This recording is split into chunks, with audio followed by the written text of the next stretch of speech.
Before we get into today's Dallas Cowboys report, a reminder once again to make sure you're part of the Noti Gang here at the Cowboys report, because the vast majority of you guys are not. Simple couple-step process here to make sure, A, you have a YouTube account and are signed in. Otherwise, you can't be part of the Noti Gang, right? Click sign in, create an account, fill out your information, whatever YouTube's asking for, then head over to the Cowboys report. And this is where the issues have cropped up. When you first click subscribe, your notifications actually get defaulted to personalized, not all. Meaning when we have daily videos, you're not going to get a push every single day. So click the bell a second time and change it from personalized to all to join the Noti Gang here at the Cowboys Report.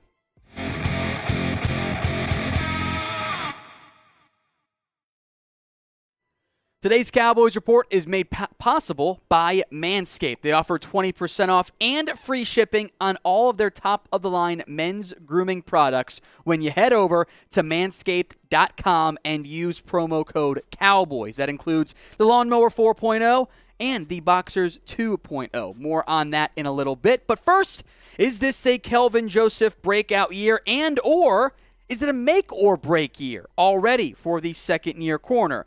As part of an ESPN Insider article, Pro Football Focus, I know it sounds right, it's what happened, PFF wrote it for the ESPN website, they listed Joseph as a top breakout player among second-year candidates. Now, Joseph has the talent, but didn't play much last year.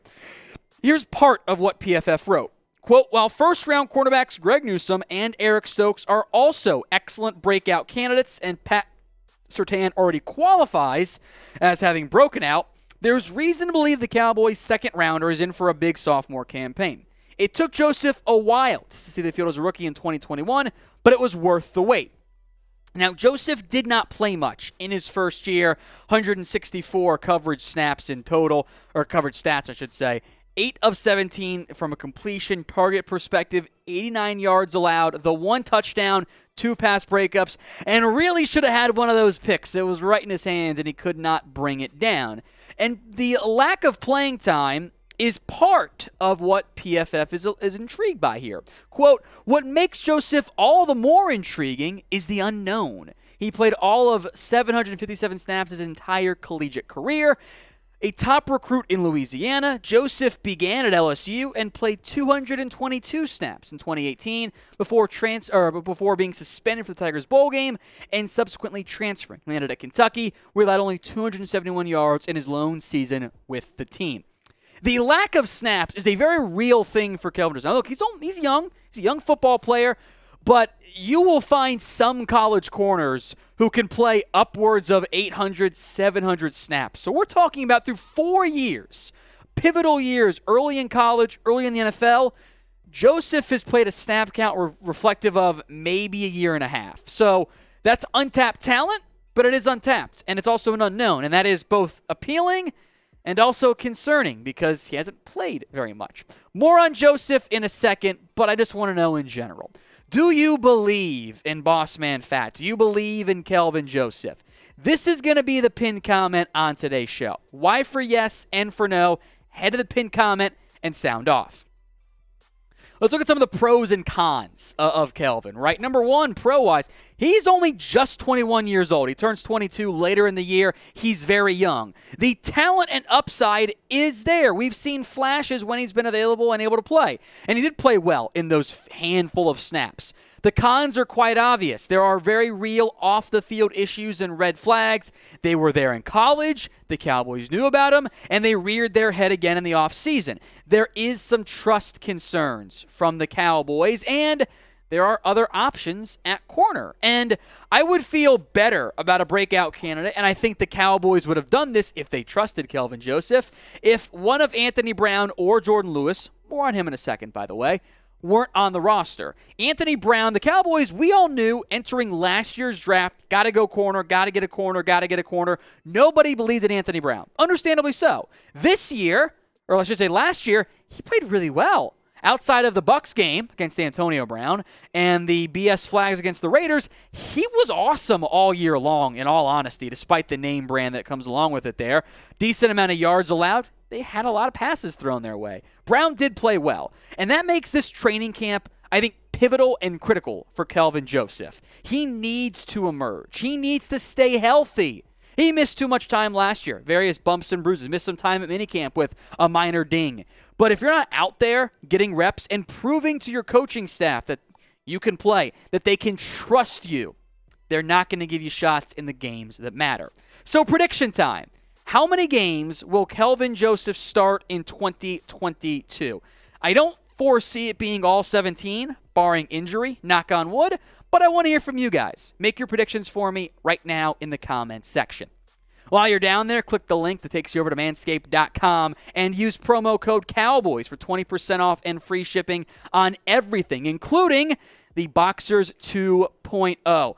Take my word for it. I'm not going to show you. That's weird. But these are the most comfortable boxers known to mankind. You will feel cradled all day long wearing Manscaped's boxers. And, of course, make sure you're using the Lawnmower 4.0 to make sure your crown jewels are shining a little bit. 20% off and free shipping when you use promo code Cowboys at manscaped.com. Link and the promo code are in the comments section. Let's go to Jourdan Lewis now. Blogging the Boys, a rather interesting article. Looked at the top veterans on the team and who was the most likely vet candidate to be cut. Emphasis on the vet. I'll explain in a second. Lewis is coming off a step up. Shout out Dan Quinn for making the secondary play better, I think. There are some savings for Catboy here, $2.3 million in the event he's cut. Now, they focused on the most tenured Cowboys, guys who have spent the longest in the organization. And the list gets very thin in terms of who's cuttable. Tyron Smith, not going anywhere. Zach Martin, Tank Lawrence, Zeke, that's what some of you guys might want. He ain't going anywhere. Dak Prescott, of course, not going anywhere. Anthony Brown is maybe a trade chip, but they're not going to cut him, I don't think. That really leaves the two guys who have been with the Cowboys for 6 years, and yes, I feel old with that.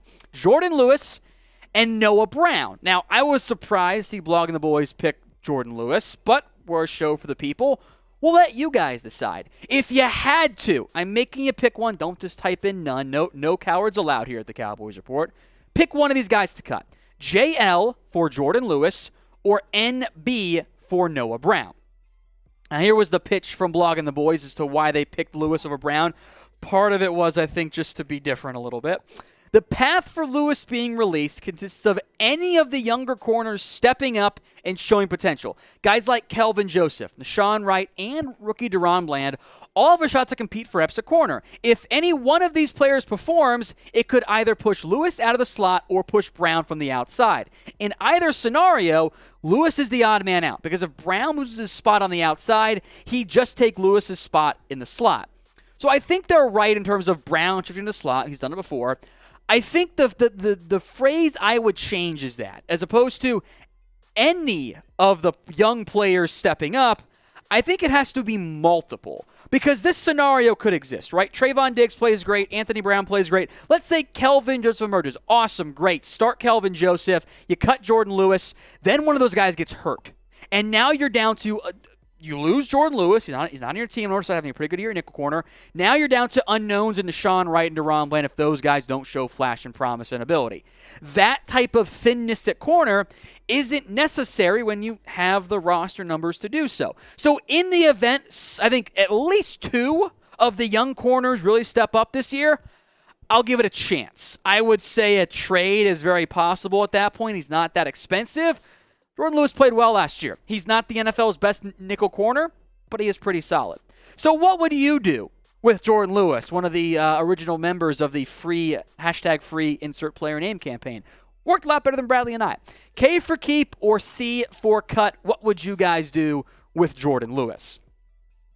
Let's talk Micah Parsons now. As the Madden 23 ratings, that game remains the same as it's always been, are we getting to leak out? And Micah Parsons checked in at an 80 overall.